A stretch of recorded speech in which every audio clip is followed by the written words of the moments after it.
যেটা হয় কি এক একটা কাজ এক একটা সময়কে ধরে রাখে।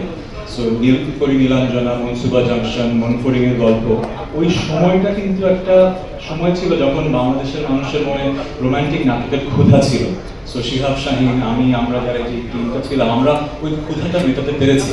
এরপরে কিন্তু একটা সময় আসলো যখন মানুষ ভাবলো যে অনেক রোমান্টিক নাটক হয়ে গেছে, এখন থ্রিলার দেখতে চায়।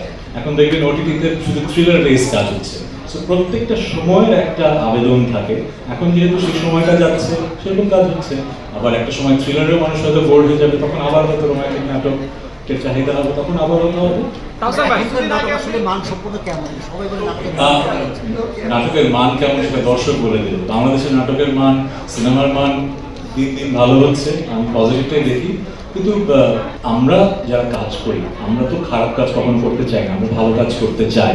কিন্তু মানুষের টেস্ট প্রোফাইল, রুচি তো ভিন্ন রকম হয়। আপনি 18 কোটি 20 কোটি মানুষের সবাইকে তো এক জিনিস পছন্দ করাতে পারবেন না।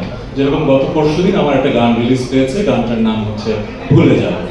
যে কোম্পানিটা গানটা প্রডিউস করেছে তারা গ্লোবাল স্ট্যান্ডার্ডে করতে চেয়েছে বলে ল্যাটিন আমেরিকার একজন ডিরেক্টরকে, স্বনামধন্য ডিরেক্টরকে হায়ার করেছে। হলিউড হিলসে একটা ম্যানশনে ভিডিও করা হয়েছে, অসাধারণ ভিডিও হয়েছে।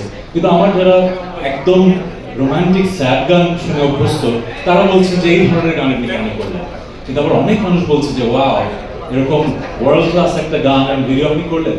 সো আমরা আসলে ভালো খারাপ কি সেটা জাজমেন্ট দেওয়ার মানুষ না, আমরা সৃষ্টিশীল মানুষ, আমরা সৃষ্টি করব। আপনারা দর্শক শ্রোতারা যেটা ভালোবাসবেন সেটা টিকে যাবে, যেটা ভালোবাসবেন না সেটা হারিয়ে যাবে।